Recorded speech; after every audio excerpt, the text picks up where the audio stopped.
Hello, welcome back to the channel. Today, we're diving straight into how to organize your digital assets effectively in Monday.com, your complete guide for 2025. Let's kick things off by creating a new board. Simply click on Add New and then Board. This is the foundation for your digital asset organization system. Now that we've done that, it's time to add items. Just click New Item and fill in the name of the asset. The reason we do this is to have a clear visual overview of all your digital assets in one place. Next up, let's add some structure. Go ahead and create groups for similar items. Click Add Group and name it accordingly.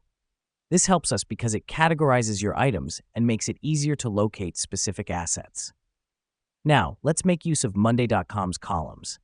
Add a File column to upload your digital assets and a Status column to keep track of the workflow. Here's what's happening behind the scenes. The File column stores your assets directly on the board, while the Status column shows the progress of each task related to the asset. Finally, let's set up automations. Click Automate and set up rules that fit your workflow. For example, when a status changes to Done, the item can automatically move to a Completed group. Let me explain why this matters. Automations save time and reduce manual labor by performing repetitive tasks for you. And there you go. You've just organized your digital assets in Monday.com. Remember, a well-organized digital asset system can streamline your workflow, save time, and reduce stress. Thank you for joining us today, and we'll see you in the next tutorial.